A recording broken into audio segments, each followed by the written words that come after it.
Dice que Noé halló gracia. Habíamos visto que unos ángeles se habían rebelado en contra del Señor y habían cometido actos. Gracias, hermano.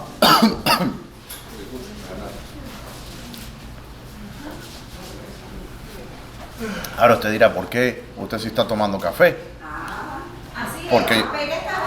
Porque yo soy el pastor. ¿Ve? Cuando ustedes sean pastores pueden hacer eso. O sea, hay ciertos privilegios que vienen con el rango, ¿no? Bien.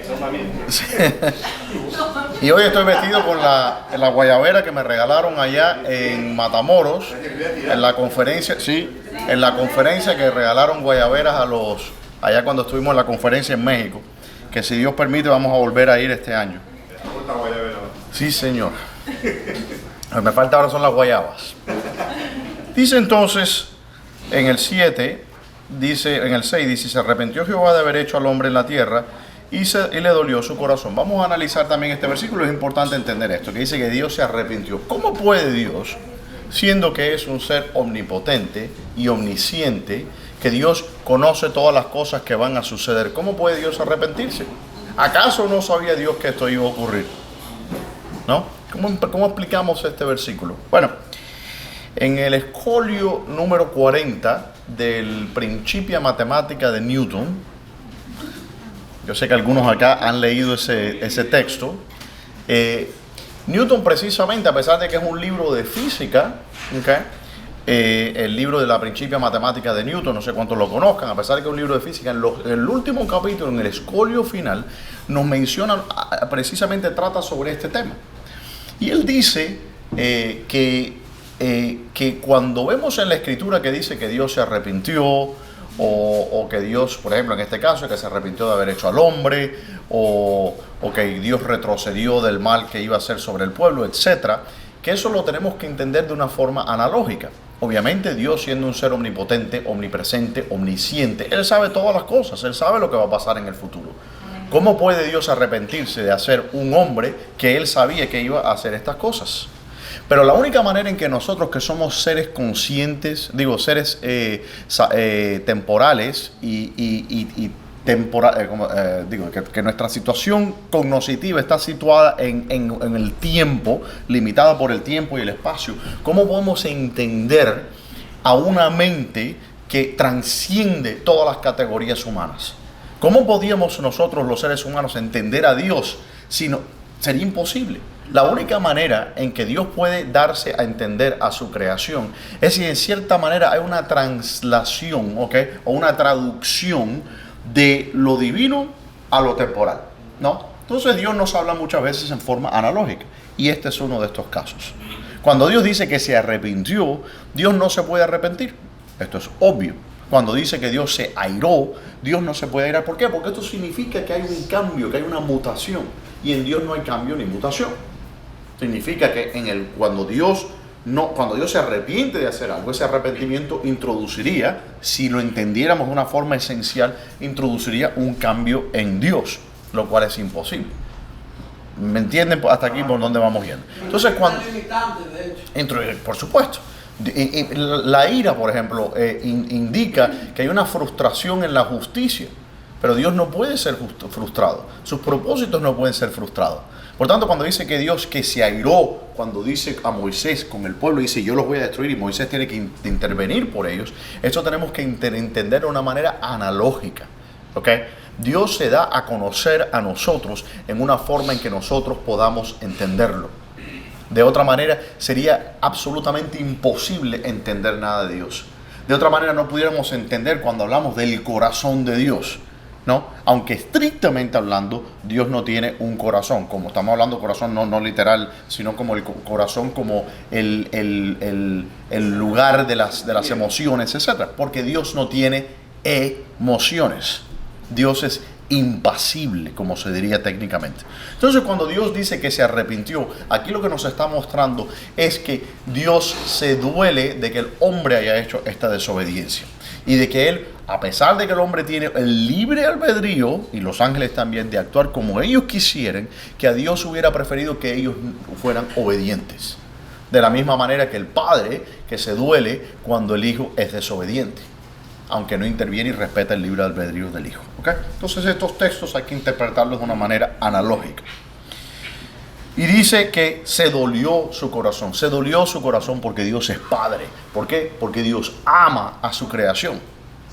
Y Dios no desea la destrucción del pecador. Lo dice Él claramente, que Él no desea la muerte del impío. Bueno, no sé si está en 6.8, pero puede estar en 7.10. No sé. Estamos en el 6.7 ahora. Y dijo Dios: raeré de sobre la faz de la tierra a los hombres que he creado, desde el hombre hasta la bestia y hasta el reptil y las aves del cielo, pues me arrepiento de haberlos hecho.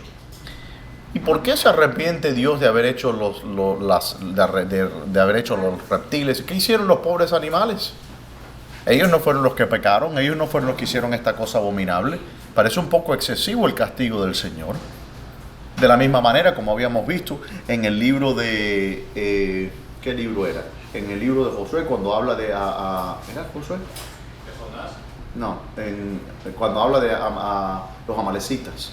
Y dice que tenía que... No me acuerdo, si pueden buscar a Lirio donde está ese texto. Creo que está en Deuteronomio 10. Creo que está en Deuteronomio 10, si puedo buscar. 10, ¿dijo usted, hermana? No dijo nada, ok. Que habla de que dice que había que exterminarlos completamente. ¿Por qué razón? ¿Por qué razón esa respuesta tan aparentemente excesiva de Dios? Bueno, esto nos lleva a pensar varias cosas. La abominación que habían cometido los ángeles en la unión con los seres humanos, no podemos pensar que esto fue limitado solamente a los seres humanos. Probablemente hubo otras perversiones que ocurrieron, que incluían animales, al reino animal, reptiles, etc. En el libro de Jeremías nos habla de que Babilonia iba a ser hecho un lugar seco y desierto, guarida, dice, de chacales y avestruces. Y ahí nos está hablando de que usando esos animales, nos está hablando de que era guarida de demonios. A los demonios muchas veces se les denomina o se les describe en el Viejo Testamento como perros, como animales inmundos, zorras, y eso se está refiriendo a los demonios, usando esos animales. ¿Por qué? Porque no es inusual que los demonios graviten hacia esos animales. Habíamos visto también la semana pasada, estoy haciendo todo como una recapitulación, ¿no? También, ¿por qué? Porque la repetición es parte de la didáctica y de la pedagogía. Que estos seres que resultaron, de acuerdo al pensamiento de algunos pensadores cristianos tempranos, estoy hablando de Justino Mártir, por ejemplo, que Justino Mártir fue martirizado en el año 165 en Roma. Prácticamente estrenó el Coliseo romano, ¿no? Porque el Coliseo romano fue construido después de la destrucción de Jerusalén por los esclavos judíos que sacaron en la diáspora. Y también, por ejemplo, por Justino Mártir. Yo le leí la semana pasada algunos de estos escritos de estos. Pero también está, y se me olvida nuevamente el nombre de este padre de la iglesia, muy famoso.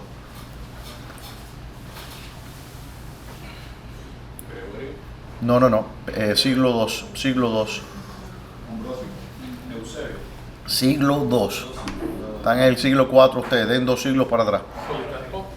Un poquito más para adelante.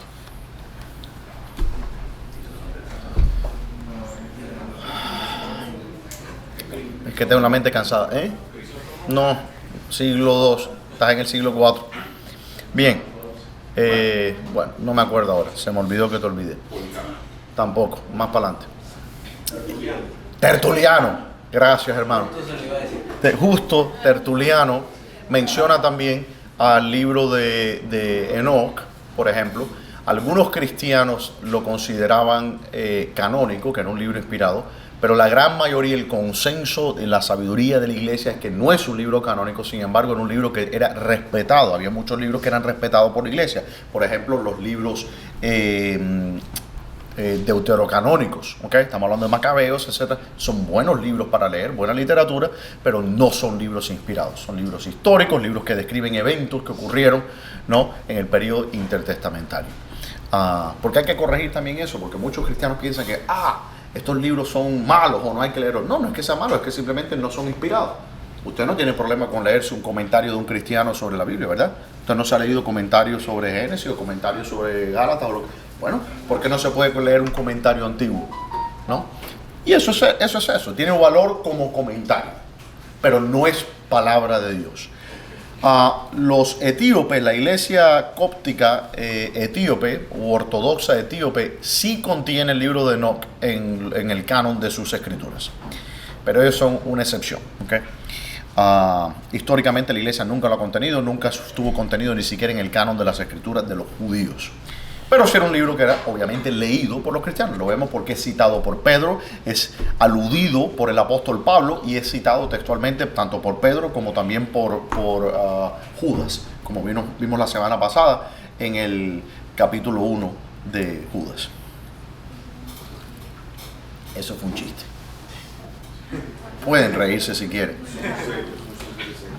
Unos amargados, parecen presbiterianos, honestamente. Parecen, a uno hace un chiste y están todos como mirándome con solemnidad, con cara de solemnidad. Hombre. Bien, entonces dice aquí, vemos que de estas uniones, según creía Ireneo, que lo que comenta el libro de Enoch es que los demonios, lo que nosotros llamamos demonios, la escritura denomina como espíritu inmundo, son las almas desencarnadas de los gigantes que fueron producidos por estas uniones ilegítimas. ¿Okay? Creo que eso es todo lo que quería yo avanzar sobre eso. Okay. Creo que sí. Y perdón, los ángeles caídos, ¿cómo serían calificados? Los demonios son los hijos de los gigantes. Ajá. Los hijos de, no los hijos de los gigantes. No, los gigantes. Cuando los gigantes mueren. Cuando los gigantes mueren. Claro, por los gigantes. Ya, y los padres de los gigantes vienen siendo los ángeles caídos. Y las mujeres. ¿Son? Ángeles. ¿Sigue siendo ángeles? Sí. Solo tenemos un caso de una posesión de el diablo mismo entrando en una persona. Y eso ocurre con Judas. Cuando está tomando la última cena el Señor, y eso por eso le digo, es importante, hermano, cómo se toma la Santa Cena, porque puede ser como nos enseña Pablo, para destrucción o para bendición. Judas, haciendo lo mismo, dice, moja con el Señor en su plato y come el pan, y dice que en el momento que él metió el bocado en su boca, dice que el diablo entró. Ahora vemos que él no cayó en el piso con convulsiones, no cayó echando pumarajos por la boca como si fuera un caso de posesión. No empezó a darle vuelta a su cabeza como Hollywood nos enseña, ni a caminar por las paredes. En sus cabales, en completa facultad de sus razones, se levantó y fue a hacer la maldad que él ya tenía dispuesta en su corazón. ¿No? Dice que el diablo entró y el Señor Jesucristo le dice, no a Judas, le dice a quién, al Satanás. Dice, lo que vas a hacer, hazlo pronto. ¿Y qué hace? El diablo, porque el diablo también tiene que obedecer al Señor. Muchas veces pensamos que es que el Señor le está dando la orden a Satanás. Esto es importante, hermano, no le tenga miedo al diablo. Lutero decía que el diablo es el diablo de Dios. Y él no puede hacer nada, a no ser que el Señor Jesucristo mismo le dé el permiso incluso para traicionar. Dice, lo que vas a hacer, hazlo pronto. Y se levantó y fue a hacer ese acto malvado que hizo. Y sin embargo nos dice claramente que Satanás había entrado en Judas. Es el único caso en la Escritura donde nos dice que Satanás poseyó a una persona. La razón por la que muchos antiguos pensaban, y de hecho hoy día ha habido un renacer en ese pensamiento por un cristiano, un profesor de un escolar bíblico que ya murió lamentablemente de cáncer de páncreas hace 2 años, que se llamaba Heiser, y él ha explorado esta noción antigua de que lo que los judíos y los cristianos primitivos pensaban que eran los demonios era precisamente, ¿qué cosa? Las almas de estos gigantes que habían muerto. Porque si usted pone a analizar, cuando murió Goliat y todos estos seres, los gigantes, ¿a dónde fueron? ¿Qué pasó con esas almas? Entonces, según el libro de Enoch, como les digo, no es canónico, quiere decir que no podemos tomar estas cosas dogmáticas. Simplemente nos muestra cómo estaban pensando las personas en ese entonces. Dicen que el Dios los condena a esas almas para que deambulen por la tierra hasta el fin de los tiempos, y que iban a acosar y atormentar a los seres humanos. ¿Okay? Entonces, esta era la concepción que los judíos tenían de los espíritus inmundos. Estuvimos hablando la semana pasada por qué los llama espíritus inmundos y no les dice ángeles. ¿Por qué espíritu inmundo? Porque era el resultado, como nos señaló el teólogo Gabrielito la semana pasada, era el resultado de una unión ilegítima. Vemos en la Escritura que las uniones prohibidas se llaman, ¿qué cosa? Inmundas. Son cosas inmundas que no podemos tocarle, etc. Bien. Dice, pero Noé halló gracia ante los ojos de Jehová. ¿Por qué halló gracia Noé ante los ojos de Jehová? Bueno, dice, ahora nos dice 8, y del 8 brinca al 9. Recuerden que yo les había dicho que no habíamos leído el capítulo 5. Hasta ahora que lo vamos a leer. Dice, este es el libro de las generaciones de Adán. El día que Dios creó al hombre, a semejanza de Dios lo hizo. Varón y hembra los creó, y los bendijo, y llamó al nombre de ellos Adán. Y el día que fueron creados. Y esto también aquí, no quiero hacer mucho hincapié en esto, pero esto nos da esta genealogía. De hecho, el libro de Génesis significa el libro de las genealogías, ¿ok? O el libro de los principios. Y vemos aquí que dice, varón y hembra los creó, los bendijo, y llamó el nombre de ellos, ¿cómo? Adán. No dice Adán y Eva. Dice que el nombre de ellos los llamó Adán. El nombre tanto de Adán como de Eva los llamó Adán. Porque Adán significa ¿qué cosa? Ser humano. Tierra. Ser humano, sí, tierra, porque tiene de Adamo, que significa tierra o barro, pero Adán significa ser humano, ¿no? O un ser con un alma racional. ¿Ok? Entonces por eso vemos, porque recuerden que el argumento que Agustín hacía y muchos otros cristianos, Crisóstomo hacía el mismo argumento, que dice, no para siempre contenderá mi espíritu con el hombre. Pero hombre aquí no necesariamente quiere decir ser humano. Puede ser también un ser híbrido que posee un alma intelectual. Un ser espiritual, un agente espiritual intelectual. ¿Ok? ¿Capish? ¿Qué? ¿Qué de qué? Intelectual. Repita la última frase, no lo entendí. ¿Se acuerdan hace tiempo que yo les di una clase sobre las divisiones del alma? ¿Ok? Y habíamos hablado que en la Escritura, en el libro de Santiago, dice, el Dios proteja vuestro espíritu, alma y cuerpo. Y muchos cristianos dicen que el ser humano es un ser tripartito, porque tiene un cuerpo, tiene un alma y tiene un espíritu. Pero eso crea unas complicaciones teológicas increíbles, porque decimos, ok, entonces cuando se va al infierno, ¿qué es lo que se va al infierno? ¿El alma? ¿Y el espíritu va a Dios? O porque dice así, y el espíritu vuelve a Dios, quien lo dio. Entonces, ¿qué pasa ahí? No. El Señor Jesucristo, no, disculpen, eso no está en Santiago, eso está en 2 de Tesalonicenses. Sí, es Pablo. Pablo es el que dice eso, 2 de Tesalonicenses. Aquino elucida eso en un comentario que él hace precisamente sobre el libro de Tesalonicenses, cuando él dice y describe que la distinción que se hace entre el alma y el cuerpo, eso, ¿se acuerdan que yo se los escribí en la pizarra? Sí. Vaga memoria. ¿Quién estaba prestando atención ese día? Una persona. Porcentaje bastante pobre. ¿No? Ok. Yo miro al tiempo y digo, ¿qué es el hombre para que te acuerdes de él? Yo cuando me pasan estas cosas digo, el hombre nacido de mujer, corto de día y harto de sinsabores. Bien, ok. Entonces tenemos espíritu, ok. Espíritu y alma, ¿no? Pero esta dicotomía se está refiriendo en realidad a las dos partes del alma. El alma es un espíritu encarnado. ¿Okay? Los ángeles son espíritus puros. El alma del hombre fue creada para habitar en un cuerpo. Los demonios aparentemente necesitan un cuerpo, son parasíticos. El demonio necesita habitar en un cuerpo.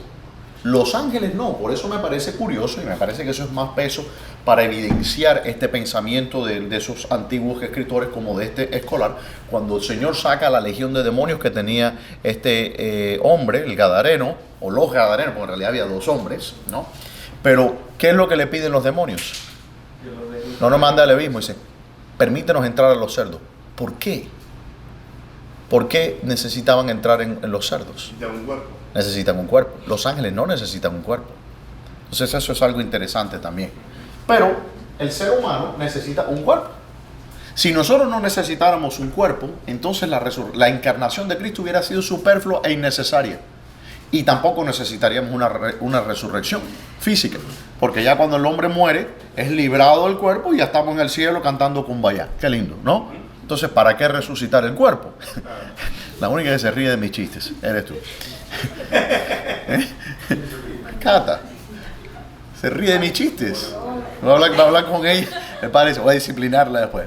No, ríete, eso está bien, me anima que alguien se ríe, que alguien entienda, ¿no? Entonces, sí, a lo mejor se ríe por lástima, pero no importa, lo acepto. Pero bueno, la cuestión es que el ser humano, el alma no puede estar sin un cuerpo. El alma necesita, precisamente por eso. De hecho, hay un dicho que se cita, que dicen que aquí no dice que era de Aristóteles, pero en realidad no aparece estrictamente esa cita en Aristóteles, pero es una condensación del pensamiento de Aristóteles.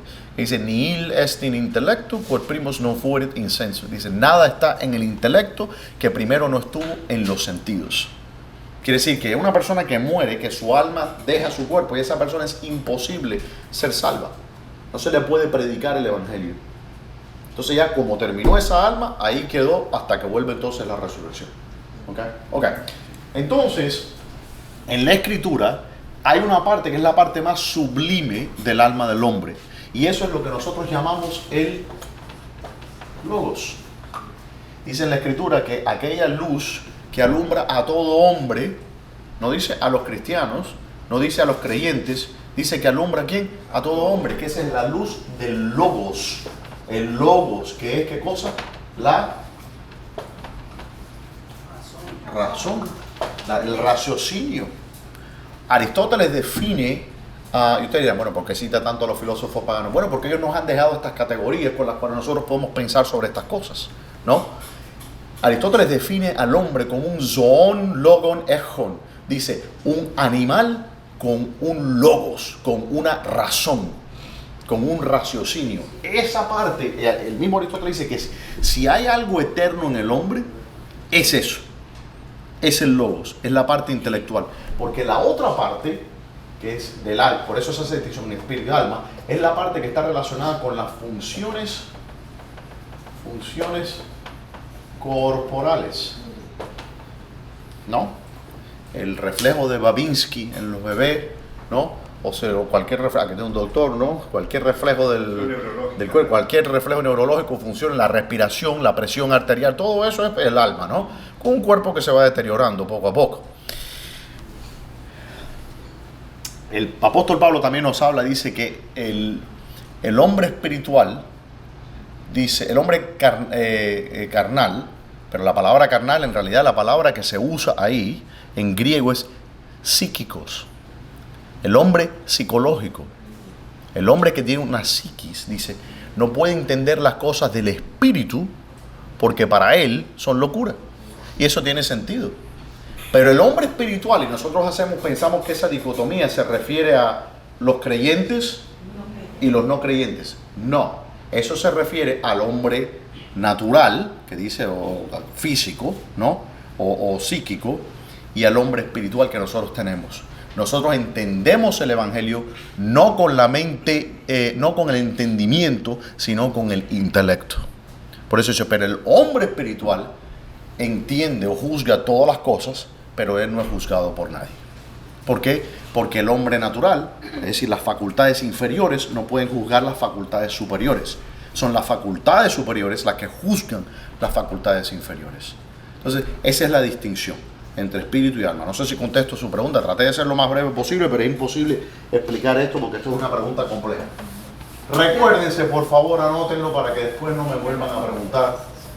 Yo no me pongo bravo, pero... Yo no me pongo bravo. Bien, contestada esa pregunta entonces, hermano. Okay. Dice, pero Noé halló gracia, y vimos en el capítulo 5, vimos que están todas las genealogías desde Adán y sigue, ya esto lo leímos con anterioridad, y terminamos con que dice, y vio Lamec en el 30, después que engendró Noé 595 años, y engendró hijos e hijas, y fueron todos los días de Lamec 777 años y murió, y siendo Noé de 500 años, engendró a Sem, a Cam y a Jafet. Entonces, ahora, ¿por qué nos pone aquí a la genealogía de Noé? Es como que nos está contando una historia y de repente, ¡boom!, nos suena una genealogía. Dice, oh, ok, y después seguimos con la historia. Para comprobar que era perfecto en la generación. En estas son, nótese, yo quiero que nótese algo. En realidad lo que fue injertado aquí, del versículo 1 al versículo 8, es como un paréntesis que aparece aquí. Ignore el capítulo 6 del 1 al 8. Y dice, fíjese, mire lo que yo voy a hacer. Voy a leerme el 32, el 5:32 y voy a saltar al 6:9. ¿Ok? Dice, y siendo Noé de 500 años engendró a Sem, a Cam y a Jafet. Estas son las generaciones de Noé. Noé varón, ve cómo tiene perfecto sentido. Como la línea de sigue. Del versículo 1 al 8 es un paréntesis para darnos a entender por qué razón el Señor está planteándose estas genealogías, ¿ok? Y por qué Noé es perfecto. Porque en el 32 dice de repente, aconteció que cuando comenzaron los hombres a multiplicarse sobre la... Y nos cuenta esta historia que ocurrió. ¿Ve? Pero Noé halló gracia en los ojos de Jehová. Cierro paréntesis. No habían paréntesis cuando esto se escribió.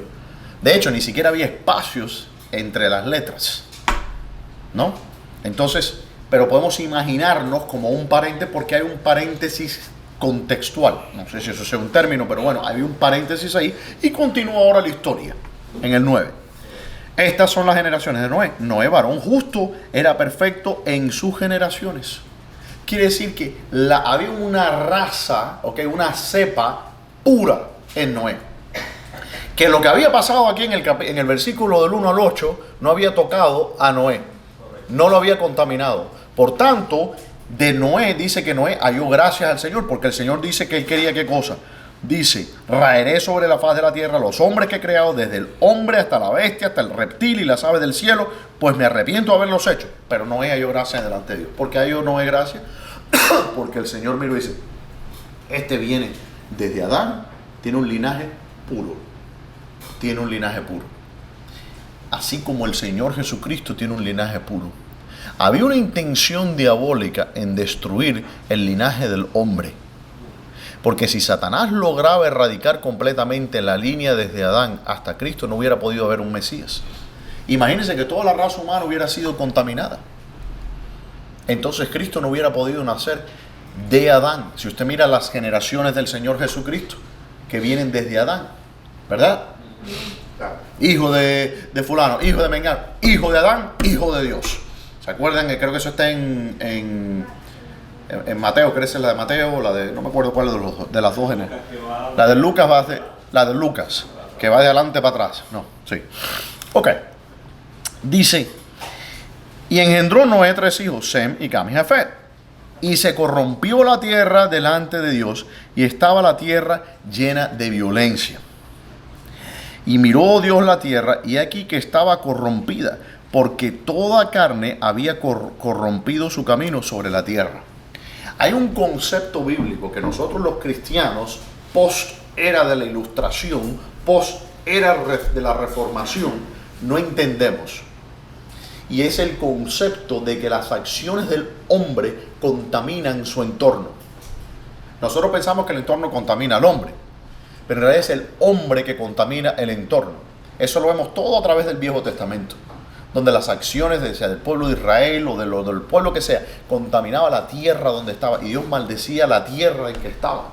Y aquí vemos que la humanidad había cometido qué clase de abominaciones. La Biblia no nos ilustra, no nos da esos detalles.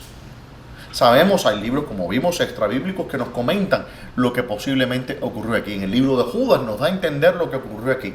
Y sabemos que lo que ocurrió fue algo que sirvió como un ejemplo para generaciones de hombres después, como fueron los sodomitas, que comenzaron a imitar aquello que habían hecho los ángeles, cometiendo, como dice en el libro de capítulo 1 de Romanos, dice actos vergonzosos, hombres con hombres, mujeres con mujeres, y recibiendo en sí mismo la retribución debida a su extravío, ¿no?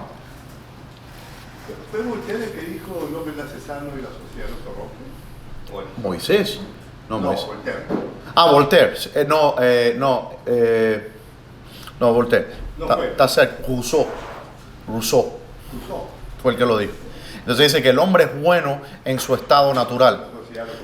Sí, interesante, un hombre que abandonó a sus hijos y sus hijos murieron porque él nunca les proveyó. De hecho, eso fue una de las grandes críticas que le hicieron a él en el estado natural del hombre, que él hablaba del estado de que el hombre era bueno, etcétera, bla, bla, bla, y sin embargo él había abandonado a sus hijos que murieron de pobreza y de hambre, ¿no?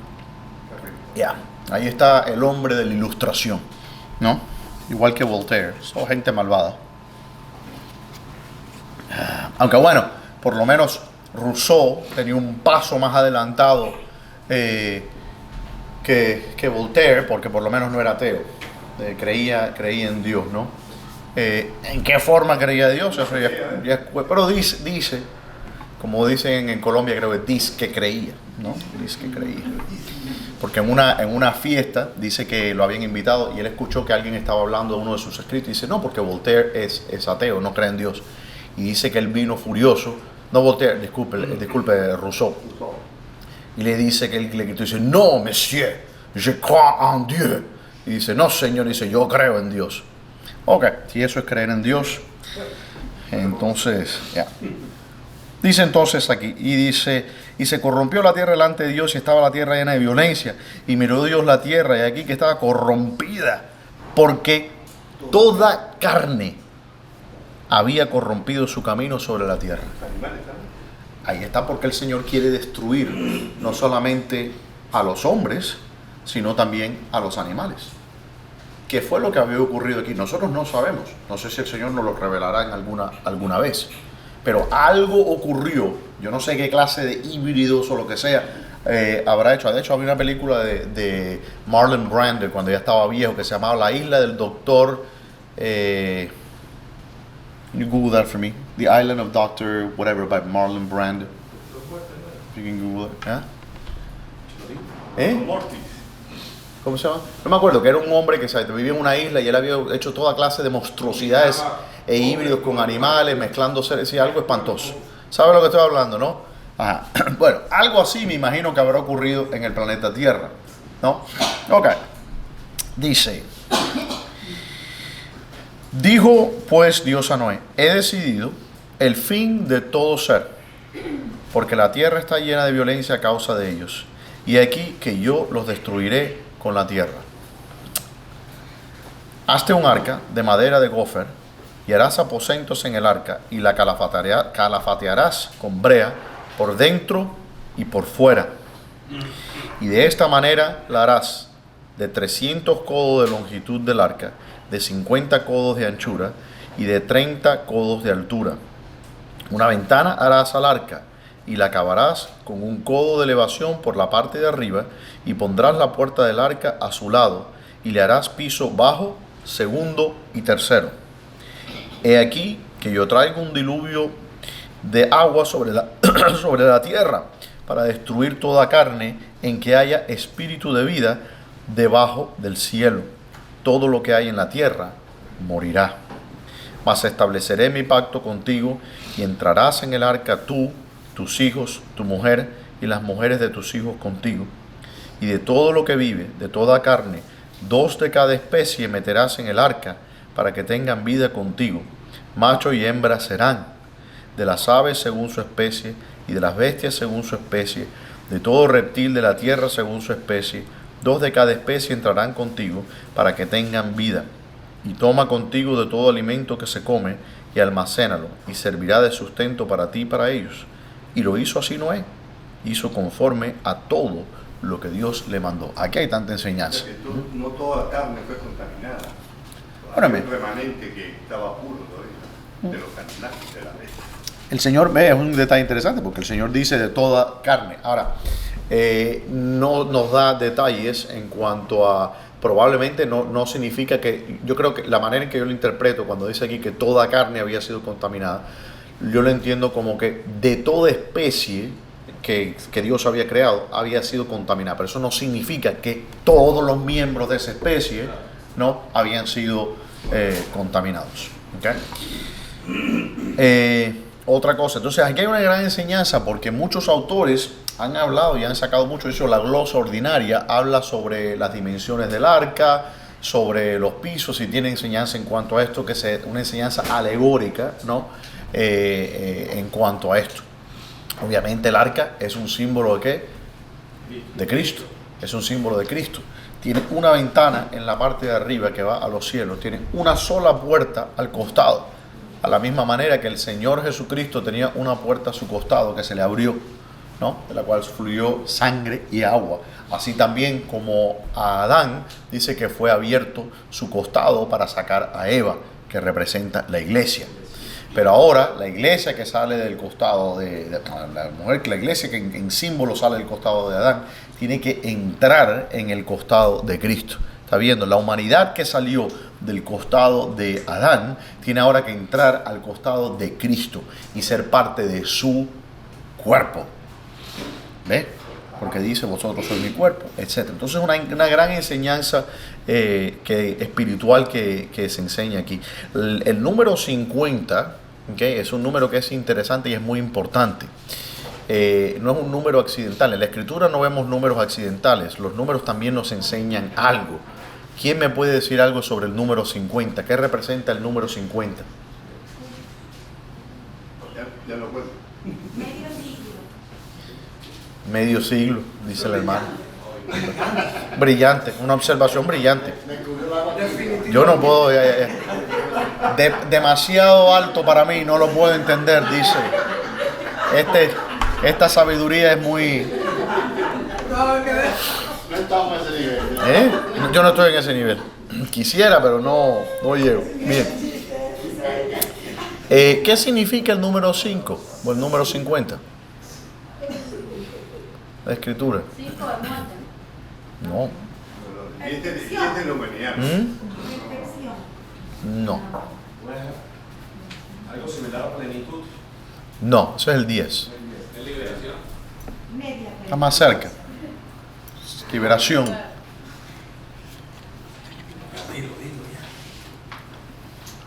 Que piensen. Estoy cansado de pensar por ello. Ahora viene el hermano Google. Bueno, hay varias interpretaciones, pero por ejemplo, a ver, ¿cuándo ocurre el derramamiento del Espíritu Santo sobre la humanidad? ¿Cuándo ocurre el derramamiento del Espíritu Santo? A los 50 días de la crucifixión. ¿Qué significa Pentecostés? ¿Qué es Pente? El 5. A los 50 días, ¿de qué? De Yom Kippur. ¿Verdad? Cuando se celebra el día solemne, el día de la expiación, 50 días después, ¿ocurre qué cosa? El derramamiento del Espíritu Santo. La gracia de Dios derramada. Entonces, siempre que usted ve el número 5, juega un papel con uno, el Espíritu Santo, y la gracia de Dios infundida en la creación. Entonces usted ve que la anchura, fíjese que dice aquí, dice, hazte un arca de madera de gofre que harás, dice, aposento en el arca, la calafatearás con brea por dentro y por fuera. Eso es importante también, de acuerdo a los pensadores en la glosa ordinaria, que enseña a calafatear algo, significa hacerlo inmune ¿a qué? A impermeable. Significa la doctrina que sostiene la iglesia, no solamente que enseña afuera, sino también que la vive en la vida interior. Una doctrina que nos protege, no solamente exteriormente el pecado afuera que nos asedia, sino el pecado que vive dentro. Dice entonces, 300 codos de longitud el arca, ¿ok?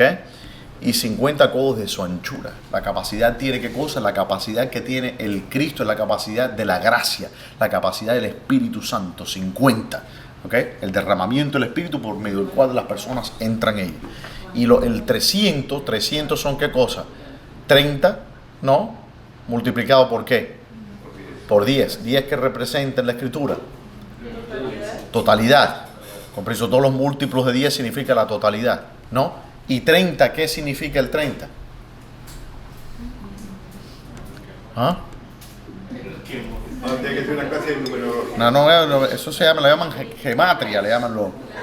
Mejor sale 6 por 5 números. 6 veces el número. ¿Eh? ¿Cómo es?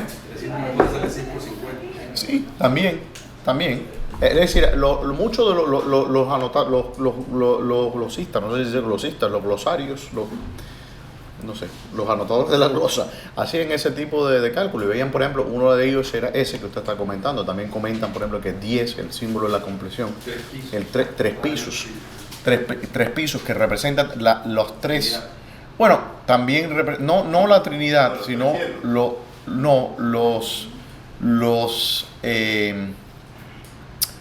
tres estados de la creación. Porque según ellos la parte más baja es donde estaban las bestias, los desechos, toda esta cosa. Después, según los de la glosa, ponían en el medio a los animales que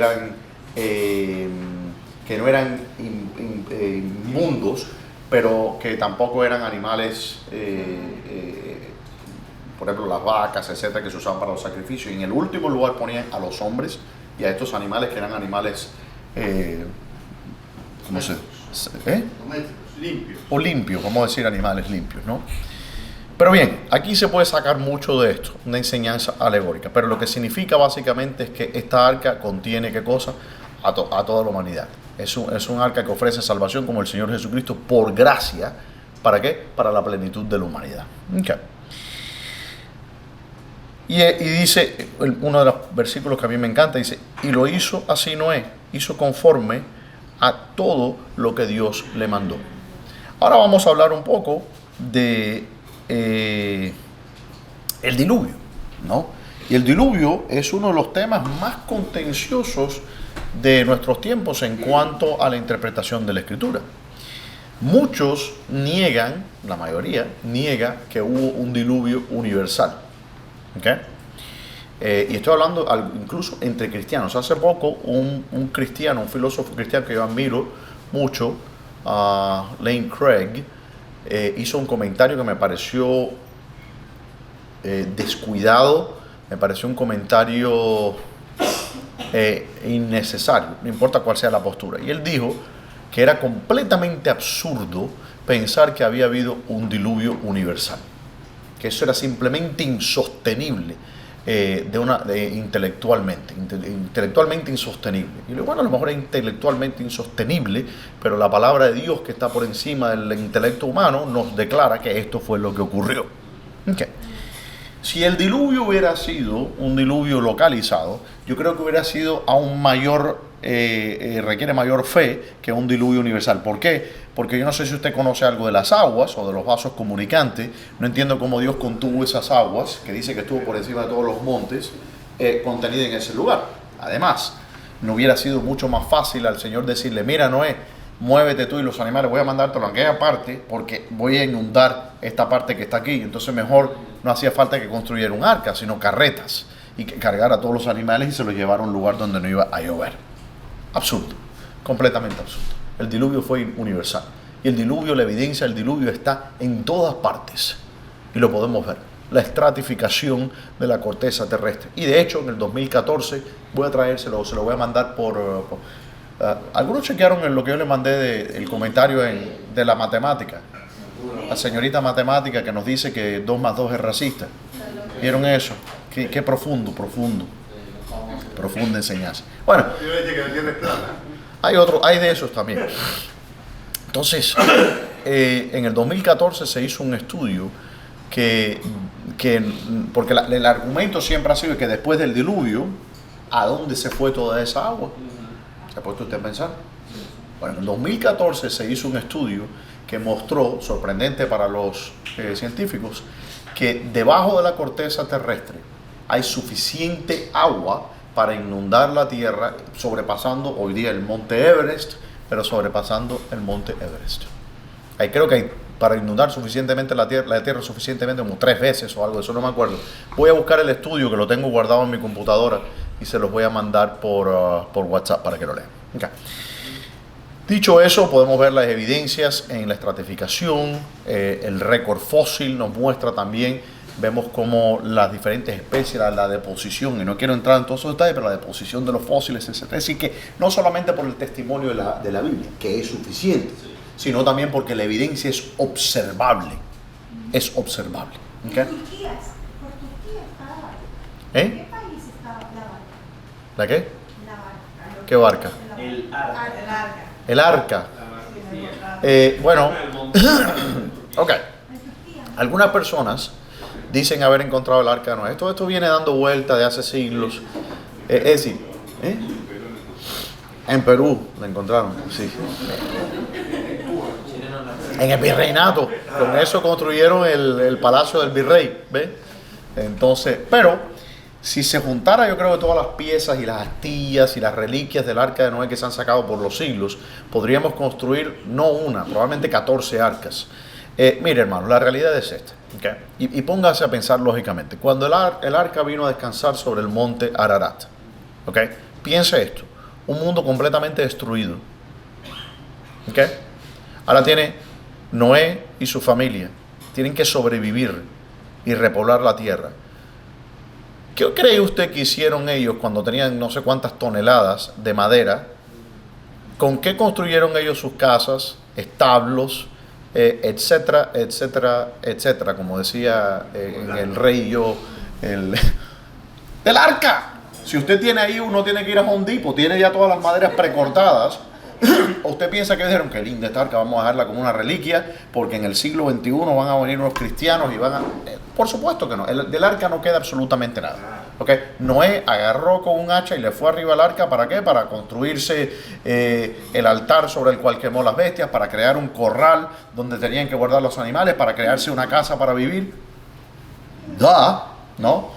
Entonces yo no creo que el arca exista. No porque no se ha preservado, simplemente porque probablemente Noé la usó para sobrevivir después de eso.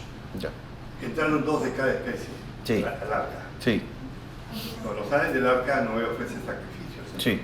2 de cada especie, pero 7 de los animales limpios. Obvio, Ya. ya. Ok. No pregunto más. Dice así. Ok. Dijo luego Jehová a Noé: entra tú, y todos tienen tarjetica, ¿verdad? Para hacer sus preguntitas, si tienen preguntas. Ahí está la hermana. Dijo luego Noé: entra tú y toda tu casa en el arca, porque a ti he visto justo delante de mí en esta generación. De todo animal limpio tomarás 7 parejas, ahí está, macho y hembra, más de los animales que no son limpios, una pareja, del macho y su hembra. También de las aves de los cielos, 7 parejas, macho y hembra, para conservar viva la especie sobre la faz de la tierra, porque si no, cuando soltó la paloma, ¿qué hacemos entonces cuando no volvió? Se quedó. Dice, porque pasados aún 7 días, yo haré llover sobre la tierra 40 días y 40 noches, y raeré de sobre la faz de la tierra todo ser viviente que hice. E hizo Noé conforme a todo lo que mandó Jehová. Era Noé de 600 años cuando el diluvio de las aguas vino sobre la tierra.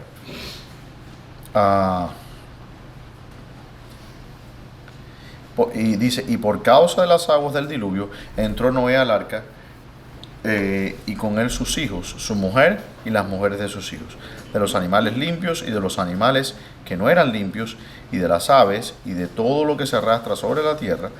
De 2 en 2 entraron con Noé en el arca, macho y hembra, como mandó Dios a Noé. Y sucedió que el 7º día las aguas del diluvio vinieron sobre la tierra. El año 600 de la vida de Noé, en el mes segundo, a los 17 días del mes. Aquel día fueron rotas todas las fuentes del grande abismo, y las cataratas de los cielos fueron abiertas. No había manera en que una persona en esos tiempos supiera que las plataformas, los platos tectónicos estaban divididos. Eso es lo que se está refiriendo. Los abismos son las bases de las profundidades del piso oceánico. Y nos dice aquí, que dice, ¿dónde me perdí? El versículo 11. Dice que fueron rotas todas las fuentes del grande abismo. Fue de hecho en nuestros tiempos, hace bastante reciente, creo que fue hace como 20 años, que se descubrieron estas fuentes que están en las profundidades donde están los platos tectónicos se encuentran. Hay platos que se llaman de confluencia y de divergencia. ¿Okay? Placas tectónicas. Ajá. Por ejemplo, el Pacífico se está achicando y el Atlántico se está agrandando. ¿Okay? Y si usted mira en el Pacífico, está viendo una zona de convección donde uno de las placas tectónicas está entrando en la otra, y eso crea, ahí es donde están las islas de Hawái, etc. Ahora, lo interesante de esto es que si usted retrocede el reloj porque hay una velocidad específica. Se está expandiendo el Atlántico con una velocidad aproximadamente de 1 pulgada por año. Y si usted retrocede ese reloj, a ver dónde es que estaban unidos las plataformas tectónicas, ¿qué es lo que se encuentra? Que es exactamente en el tiempo del diluvio, ¿no? Entonces, algunos de los científicos, obviamente ateos, que no quieren reconocer esto, dicen, no, es que las plataformas se están acelerando en la convección y en la... Ok, bueno, puedes hacer las teorías que quieras, pero si nosotros calculamos eso, puede volver el proceso hacia atrás y va a ver que todo esto comenzó con Noé. También entendemos que la Tierra era una sola, no había la división continental que encontramos en este momento, sino que la Tierra ocurrió con esa división. Es decir, la Tierra no es solamente que cayó un chorro de agua del cielo. Nótese lo primero que comenta la Escritura. Dice que lo primero que se rompe son, ¿qué cosa? Las fuentes de los abismos. Imagínese usted los tsunamis que causaron, probablemente un tsunami de eso. Se han hecho investigaciones incluso por investigadores seculares. Una rotura de esa índole de un plato tectónico puede crear olas de hasta 20 millas de altura. Esa es una ola de 20 millas de altura. 20 millas. ¿Okay? Eso pasa por encima de la plataforma continental como si nada, ¿no? Entonces, lo primero que dice es que ¿cómo se llama? Las fuentes del abismo fueron rotas. ¿Okay? No nos habla de lluvia nos dice después que comenzó a llover. Pero siempre que pensamos es que está cayendo la lluviecita de arriba. El agua vino de todas partes. El agua vino de abajo y vino de arriba. Y fue no solamente agua, hubo grandes cambios. Estamos hablando de la superficie de la Tierra cambió completamente, radicalmente. Montañas que existen hoy día no existían en ese entonces. Groenlandia. ¿Qué de Groenlandia? Groenlandia era verde. Bueno, no sé si era verde porque le dicen, ok. Pero probablemente... El presidente que era verde. Bueno, ok. Bueno, pues lo que Groen significa verde, green, ya. Pero bueno, entonces vemos que se rompieron esas plataformas, empezaron a haber sismos en toda la superficie de la Tierra, los tsunamis eran uno tras otro. Si usted mira la deposición, hay una deposición que se encuentra de fósil, que es el área más rica de fósiles en el mundo. Ahí usted se encuentra todas las especies de dinosaurios que usted quiera. Se llama no me acuerdo ahora, hermano, ya me vendrá. Se encuentra todo en el medio de los Estados Unidos. Llega hasta el Canadá. Do you remember what I'm talking about? Can you look it up? Large fossil deposit in the United States. Se llama algo de fulano, el que lo descubrió. Bueno, el punto es, cuando usted mira la deposición masiva, y tiene sentido, si usted piensa que son olas del mar que están viniendo, es como que agarraron y hay una mezcolanza de fósiles, un pterodáctilo mezclado con el otro, es decir, como que si hubiese pasado algo y arrastró, como si estos animales vinieran huyendo de algo y de repente fueron, ¿qué cosa? Cubiertos por Pero algo más allá. En los años 90 o a principios de los años del siglo XXI, una doctora atea descubrió lo imposible, porque se nos dice que los dinosaurios murieron hace 64 millones de años. Y sin embargo, esta mujer descubrió huesos de dinosaurios. Déjame explicar, un fósil no es un hueso de dinosaurio. Un fósil se crea cuando usted tiene el hueso del espécimen que usted está hablando, es cubierto por la tierra. Tienen que ser condiciones específicas para que se cree un fósil. ¿Okay? La mayoría de los cuerpos, etcétera, de los animales se descomponen. Entonces tiene que haber una rápida deposición y cubrimiento. Después, con los siglos, ese hueso se descompone y lo que queda es el molde. El molde empieza a mineralizarse. Entonces, los fósiles son piedras, son moldes de piedra, de minerales, por eso son tan pesados, donde una vez hubo huesos. De acuerdo a lo que se nos enseña, porque los dinosaurios murieron hace 64 millones de años cuando cayó un meteorito en la Tierra que los mató a todos, es imposible que existan huesos de dinosaurios. Pero no solo se descubrieron huesos de dinosaurios, como dicen los que venden en la televisión, pero hay más. Se descubrió la médula de estos huesos de dinosaurios. Y se descubrieron arterias de dinosaurio, específicamente de los T-Rex. Y se descubrieron no solamente arterias de dinosaurios, se descubrieron glóbulos rojos de dinosaurio dentro de esas arterias. Estaban en el hielo, supongo. No, que hielo, le estoy diciendo en el desierto aquí en Estados Unidos. Y no solamente que se descubrieron arterias. Do you remember the name? Did you find it? When you want something done, you really have to do it yourself. ¿Dónde están? Fue un peruano, me dijeron, me parece. ¿En qué tiempo se termina de desintegrar el hueso? Bueno, el ADN, en la mejor de las condiciones, se conserva aproximadamente 10.000 años. Máximo. Por eso, mire, es tan difícil obtener ADN que un crimen que se cometió hace 40 años, ¿ok? No se puede obtener ADN. Incluso las muelas de qué sé yo, de un cavernícola, no se puede obtener el ADN porque se descompone. Es una molécula. Y decir que nosotros tenemos ADN de dinosaurio de 64 millones de años, olvídese de eso. Eso no pasa. No le crean a Gio. ¿Eh? Y entonces, podemos suponer que ¿Qué podemos suponer? ¿Ah? el dinosaurio, Lo que podemos suponer, Marenita, es que el tiempo del diluvio, según lo que tenemos en la escritura, es aproximadamente 6 minutos. Vamos a llegar a la conclusión de que el tiranosaurio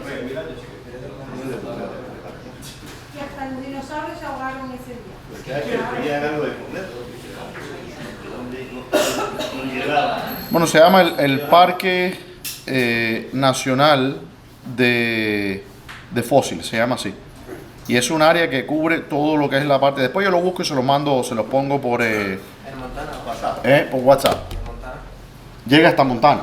Está todo Arizona, Nuevo México, todo eso. Ya. Ahora, es imposible que se preserve estas cosas de un dinosaurio si murió hace 64 millones de años. Imposible. No solo eso, el ADN de ese dinosaurio, eso es imposible, ¿no? Sabemos que el dinosaurio era hembra, ¿ok? Entonces, eso es imposible. Entonces, o el animal murió no hace 64 millones de años, como nos dijeron, ¿ok? O no sé qué otra explicación le podemos dar. Y está embarazada. No sabemos si está embarazada, pero lo que sí sabemos no solamente, incluso el colágeno. Cuando usted, yo les voy a mandar ese video para que usted lo vea, porque eso salió en 60 Minutes, ¿ok? Esta doctora que enseñaba en la universidad la botaron de la universidad. El echó a perder. Bueno, imagínense que usted está enseñando algo que básicamente le dice a Darwin en la cara. Y entonces, ¿qué hacemos ahora con todos los modelos? Si nosotros llevamos décadas diciéndole a la persona que los dinosaurios murieron hace 64 millones de años, y ahora usted se me aparece aquí prácticamente con un bebé dinosaurio dando gritos, ¿no? Imposible. Pero bueno, vamos a terminar ahí. Imposible, pero verdad. Absolutamente, se los voy a mandar para que usted lo analice eso. A ver, arriba las tarjetitas. Que me quiero ir. No, ya todas las preguntas las hizo todo bueno. ¿Ya? Ay, hermano. A ver. Vayas. Podría considerarse Génesis 6:7 que Dios también se arrepintió de crear a los animales por causa de la maldad humana. Sí, pero vemos lo que dice también en el verso 12. Si dice, y miró Dios la tierra, y aquí que estaba corrompida, porque toda carne había corrompido su camino. Entonces no es solamente la humanidad, sino que vemos que toda carne había corrompido su camino, ¿no? Y se podría referirse de que toda carne humana, porque no especifica. Podría referirse, pero si miramos en el contexto en el que está hablando, que el Señor nos dice en el versículo 7, dice, raeré de sobre la faz de la tierra los hombres que he creado, desde el hombre hasta la bestia, ¿no?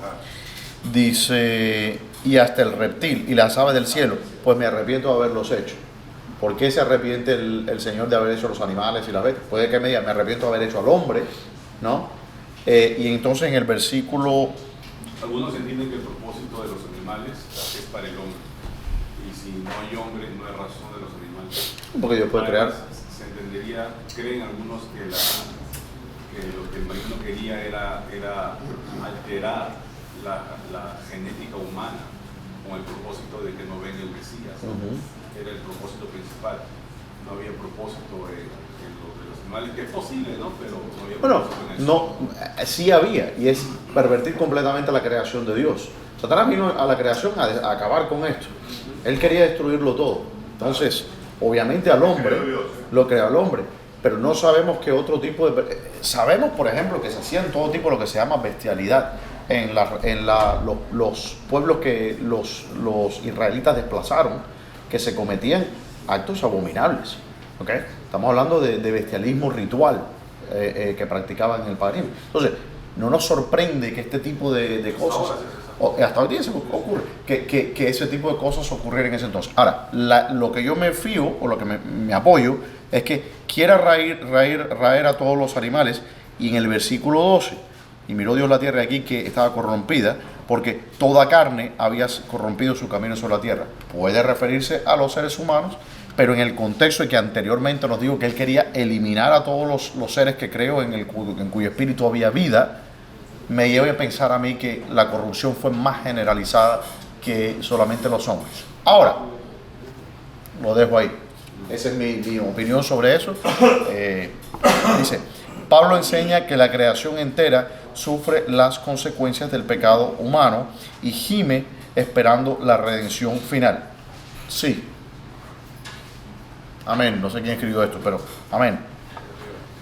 Creo que lo está diciendo esto quien quiera que lo haya escrito en el contexto de lo que dijo anteriormente, de que las personas, de que se estaba refiriendo solamente a la corrupción de la raza humana y que por tanto la creación gime por la redención del hombre, de la misma manera que la creación fue amenazada, por decir así, o destruida por causa del hombre.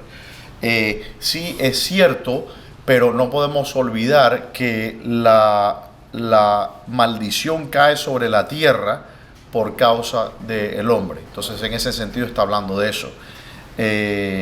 Ahora, si se leen los comentarios que escribieron, por ejemplo, los cristianos de los primeros siglos, cuando ellos hablan de que la creación gime, y en otra parte dice que en el libro de Apocalipsis habla de que los árboles darán palmas, etc. Bueno, los árboles no tienen palmas para dar palmas, ni alegrarse, ni los árboles gimen, ¿no? Pero que se está refiriendo a que cuando el autor Pablo escribió esto de que la creación gime, se está refiriendo de una manera, nuevamente, alegórica, en el sentido de que gemir significa que hay una expectativa o un anhelo voluntario, ya que las especies animales y vegetales no tienen voluntad, ni anhelos, ni cosas semejantes, sino que la creación misma, cuando el hombre sea restaurado, va a ser entonces restaurado. Entonces el anhelo es un anhelo que podemos decir por extrapolación del anhelo de la humanidad. Porque Dios no tiene... ¿Por qué Dios no tiene emoción? ¿Es una pregunta? Sí. Ajá. Me parece que alguien... ¿Por qué Dios no tiene emociones? Porque Dios es impasible. Si Dios tuviera emociones, entonces Dios cambia. Jesús lloró. Jesús era hombre. Jesús lloró, pero era hombre. Él no lloró en su divinidad, Él lloró en su humanidad. Cristo murió en su humanidad, ¿verdad? Entonces sí, por supuesto, era hombre. Entonces podemos decir que Dios tuvo emociones en Cristo, sí, podemos decir eso. Pero Dios, la Santísima Trinidad, la divinidad, no tiene emociones, ¿no? ¿Y cómo puede amar sin emoción? El amor no es una emoción. El amor no es una emoción. Cuando dice el Señor Jesucristo, dice, ama a tus enemigos. ¿Usted piensa que le está diciendo que significa que usted tenga el corazoncito calentito por su enemigo? No, absolutamente no. El amor es una acción. No sentimiento. Es una acción. Es una acción. Cuando usted ama, usted hace algo por su enemigo. Pero, lo demuestra, claro. Es una acción, no es un sentimiento. Porque si usted se va a fiar por los sentimientos, dice la Escritura que engañoso es el corazón, ¿no? El amor no es... Hay diferentes formas de calificar. Los griegos tenían, por ejemplo, la palabra epithumía, que era el deseo, ¿no? Estaba el amor erótico también. La eudemonía, que era el amor, está la fileía, ¿no? Está el ágape, que es el amor cristiano. Hay muchas formas de describir el amor, pero el amor que está refiriendo la Escritura es lo que se traducía con la palabra antigua caridad, ¿no? Que es ese ágape, es ese amor sacrificial, el amor que te amo a pesar de que por dentro las emociones, todo dentro de mí, mis reflejos, mis instintos me dicen que no te ame, pero te amo. Ese es el verdadero amor. ¿De dónde se saca que Dios no tiene emociones? No, digo, ¿en qué parte de lo que hemos leído ahora? No nos dice en ninguna parte que Dios no tiene emociones. No dice. No, en la Escritura no dice. Yo digo, ¿por qué la hermana ha preguntado eso? ¿De dónde sacó eso? No, porque cuando leímos en el versículo 7, dice en el 6, se arrepintió Jehová de haber hecho al hombre sobre la tierra. Y yo expliqué que, no sé si usted estaba afuera, que Dios no se puede arrepentir. Es decir, para Dios arrepentirse significa que Dios cambió de mente. Dios no puede cambiar de mente. Entonces, más abajo lo dice, ¿no? Que le dolió en su corazón. Ese arrepentir no es un arrepentir humano, es un arrepentir divino, ¿no? Ni tampoco le duele, en el sentido que le duele a nosotros. Porque Dios es impasible, Dios no puede ser entristecido. Dios es un ser trascendental. La única manera en que nosotros tenemos acceso a Dios es precisamente porque Dios se humanó. Entonces, todo lo que nosotros vemos, lo que son las emociones, todas esas cosas nosotros traducimos, es un reflejo, pero un reflejo infinitamente distante de la sombra original de Dios, ¿no? Entonces, no podemos decir que Dios se arrepintió, que Dios le dio rabia, que Dios... Es decir, todas esas cosas se hablan de Dios en una forma analógica, en una forma, lo que se dice, equívoca, ¿no? Hay dos formas de usar un término. Una puede ser unívoca o equívoca. Entonces, las formas en que se refieren todas estas cosas, y esto todos los teólogos han expresado esto, es una forma equívoca, ¿no? Obviamente no podemos pensar que Dios se arrepiente o que Dios anhele o que Dios se desespera o se entristezca, ¿no? Sí, eso lo podemos decir en relación con la criatura, pero no en la esencia de Dios en sí. Porque Dios existe en un eterno presente y Él es impasible. Significa que algo en la creación puede perturbar a Dios. Eso es imposible. Pero Jesús era hombre, Jesús lloró, Jesús sufrió. Hoy. Jesús también entiende las emociones. Sí, claro, Él sigue siendo hombre, eso no cambia, eso nunca va a cambiar. Sí, Él es hombre, absolutamente. Es un hombre, tiene un cuerpo glorificado, ¿no? Pero obviamente sí. Y Dios hace eso precisamente por eso. Dice que no tenemos un sumo sacerdote, dice que no se puede compadecer de nosotros, sino uno que ha compartido, y es precisamente eso, el hecho de que Dios ha compartido, ha padecido todo lo que nosotros hemos padecido. Pero la divinidad en sí es absolutamente, dice que en Él no hay sombra de mutación, no hay cambio ni sombra de mutación. No pueden haber emociones si no hay cambio y mutación.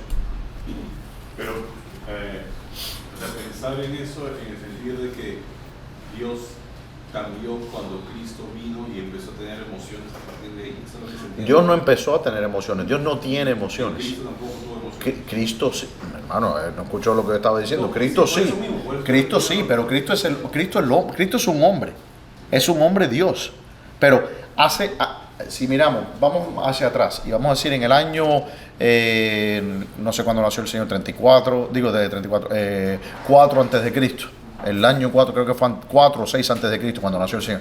Antes de eso, no podemos hablar de Dios sufriendo emociones, de Dios llorando. Por eso nos está repitiendo lo mismo. O sea, Sí. en Cristo, a partir de ahí que Dios, porque Cristo es Dios, Dios empieza a tener emociones. Sí. No Dios, Cristo. La Trinidad no siente emociones. Cristo La persona de Cristo sí, claro. que es Dios. Él es Dios. Claro. Es decir, tenemos que entender, es algo que bueno, en realidad nunca lo vamos a entender, pero cuando el Señor, eso es una nueva criatura, el Señor dice, he aquí yo hago todas las cosas nuevas, dice que nosotros somos nuevas criaturas. El hombre Dios es algo sin precedente, los mismos ángeles no entienden esto. Entonces, ¿de qué manera puede ser Dios el Dios inmortal, invisible, sumamente trascendente, más allá de todas las categorías, etcétera, etcétera, etcétera? Puede ser a la misma vez un ser creado por sí mismo, un ser temporal, un ser con emociones, un ser limitado físicamente. ¿Cómo podemos entender eso? No podemos. Lo creemos, lo afirmamos, la Biblia nos lo demuestra, pero más allá de eso no podemos ir. Pero lo que sí podemos decir es que Dios, la Trinidad, no sufre ninguna pasión ni ninguna emoción. Por eso dice que es No se impar. duele, no siente ira. No puede. No puede. No ama en el sentido como No, nosotros. no. Sí ama, Porque les ama. sí ama Fríamente. porque es no fríamente. Es decir, Razonalmente, lo he dicho. no, el Espíritu Santo es el amor de Dios. Cuando dice que Dios es amor, dice Pedro, no está hablando del amor. El Espíritu Santo es el amor de Dios. Dios ama a su imagen. Él se ama a sí mismo en el Hijo. Y ese amor de Dios hacia su Hijo es el Espíritu Santo. Por eso aquí nos dice que Dios está en Dios como lo conocido en el conocedor y como lo amado en el amante. Entonces, en eso es la Trinidad. Entonces, Dios es esencialmente amor, pero un amor no emocional, no lo que nosotros decimos las pasiones. Las pasiones son diferentes, pero de que Dios es amor, sí, pero de que en Dios hay cambio, mutación, todo eso, no. Es que puede haber emoción sin cambio. No. No necesariamente tiene que haber emoción con cambio. Sí tiene que haber emoción. Decisiones. Si usted dice que una persona, claro, absolutamente. Si alguien tiene ira, significa que unos momentos antes no tuvo ira. De otra manera, es esencialmente una ira. Eso es imposible. Cuando usted pasa de ira, estado eutímico o amor, etc., hay un cambio, hay una mutación, hay un cambio de mente. Nuestras oraciones, ¿Eh? cuando nosotros clamamos, Él no se conmueve como un padre se conmueve por el hijo. Sí, sí, hermana. Pero usted tiene que entender que nosotros no podemos reducir a lo infinito a lo finito. ¿Ok? Entonces, cuando decimos que Dios se conmueve, ¿ok? Un ser omnipotente, omnipresente, omnisciente no puede en sí ser conmovido. Hablamos de que Dios se conmueve en una forma analógica. Eso es como nosotros cuando hablamos de todas las cosas. Por ejemplo, en el siglo IV hubo una tendencia teológica que comenzó a ser bastante predominante, que es lo que se llamaba el método apofático, ¿ok? Opuesto al método enfático, ¿no? El método enfático nos dice lo que algo es. Los teólogos descubrieron que no podemos decir o describir adecuadamente lo que Dios es. Por tanto, podemos describir lo que Dios no es, porque Dios transciende todas las categorías. No podemos hablar positivamente de Dios, no podemos decir lo que Dios es, porque yo no puedo comprender algo que transciende todas las cosas, mi capacidad de entender, no puedo comprenderla, no puedo describirla.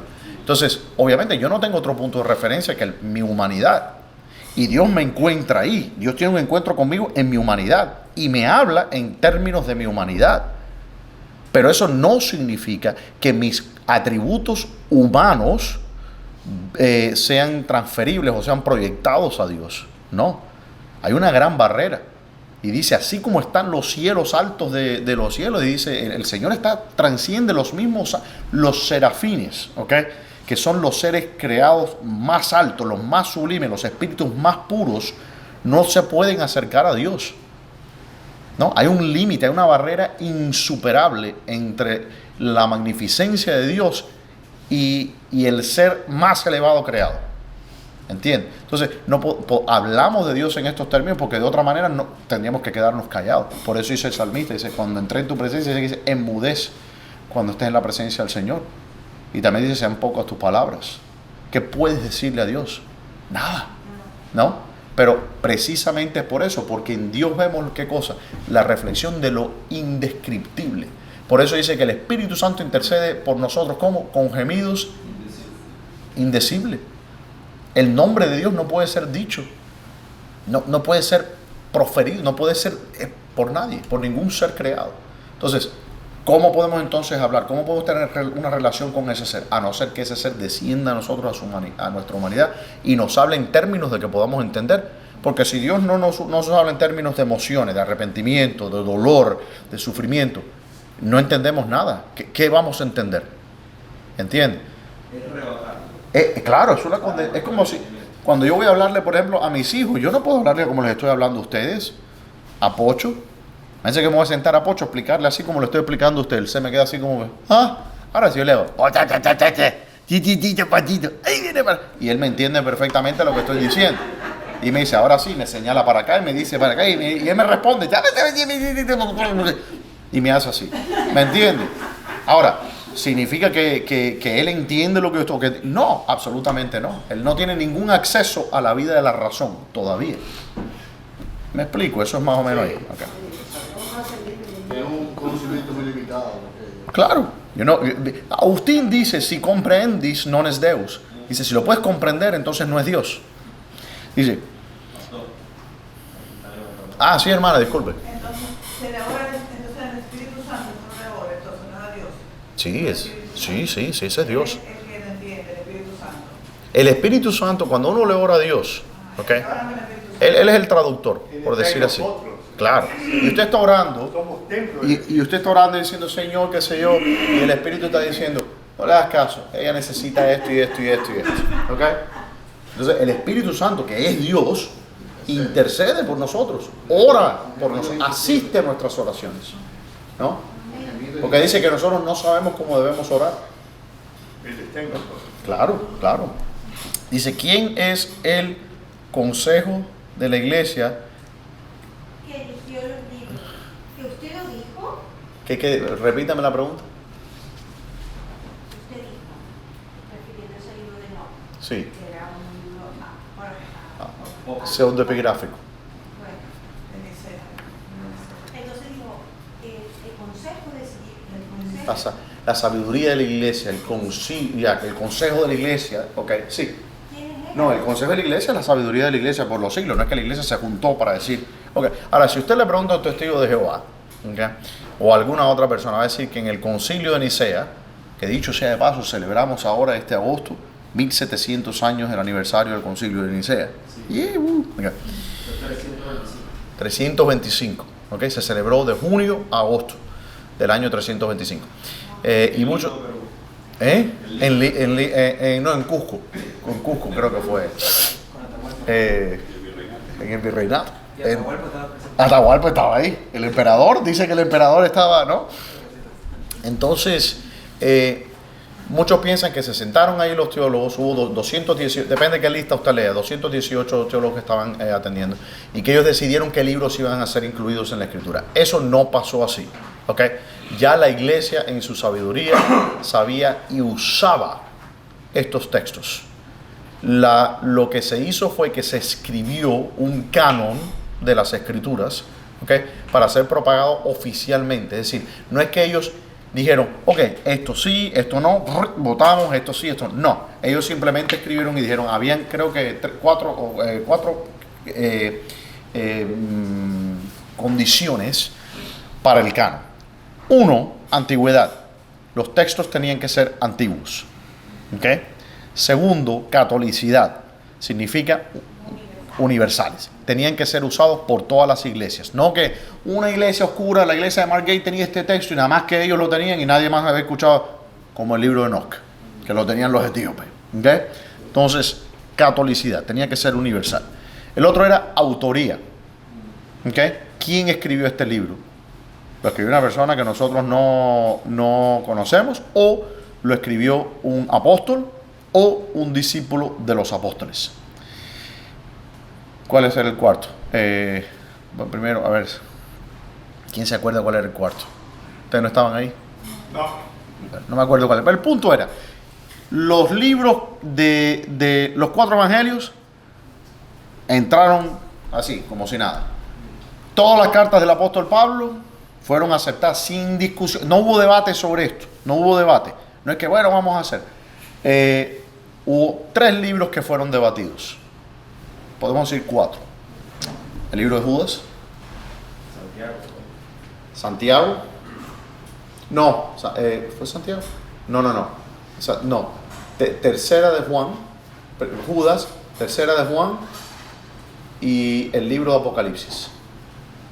Ahora me pusiste la cosa, ahora me quedé pensando en Santiago, no voy a averiguar. Bueno, Lutero era el que no quería. No, Lutero puso el libro de Santiago, Al final. que un poco más lo pone después del índice, porque no le convenía, ¿no? Ni a los calvinistas tampoco. Pero bueno, y entonces estos libros, la razón por la que no fueron incluidos, o no es que no fueron incluidos, fueron cuestionados, fue porque no había una gran dispersión de estos textos, ¿ok? Por ejemplo, en el libro de Apocalipsis, al final se decidió su autoría, qué sé yo, y dijeron, sí, esto es un libro que es aceptado, pero esos fueron los únicos libros que fueron cuestionados, ¿ok? Todos los demás libros, incluyendo los del Viejo Testamento, fueron aceptados sin discusión. Esto ya era aceptado por la iglesia, ¿ok? Bien. El 40 significa prueba. Perdón, pudiera ser que sí, que no contradijera otros libros de la Biblia. Pudiera ser que no contradijera otros libros de la Biblia. Pudiera ser esa una de las conclusiones. Que ese libro que vaya a escribir. Bueno, usted lo está aludiendo a lo que se llama No, si pudiera ser eso. lo que se llamaba el Nomonton Athletheia, que se llama la regula fide, la regla de la fe, que fueron, por ejemplo, Ireneo, Justino Mártir y otros que propusieron y defendieron. Es decir, que si hay un texto que contradice la regla de la fe que hemos recibido, si hay un texto que de repente aparece y dice que Cristo no resucitó físicamente, sino que fue una resurrección espiritual, obviamente eso no es un libro ortodoxo, ¿no? Y puede ser a lo mejor antiguo, puede ser escrito por Pablo, pero no es un libro inspirado, ¿no? Entonces, ok, ¿alguna otra pregunta para terminar? No, qué bueno, vamos a orar entonces. Padre Celestial, Señor, te damos gracias por este día. Guíanos con bien hasta nuestras casas, Señor, y guárdanos del enemigo. Ayúdanos a aprender más de ti, Señor, y a tener un conocimiento más profundo de las Escrituras. Tráenos también de regreso el domingo, Señor, para seguir alabando tu nombre. En el nombre de Jesús. Amén. Vamos,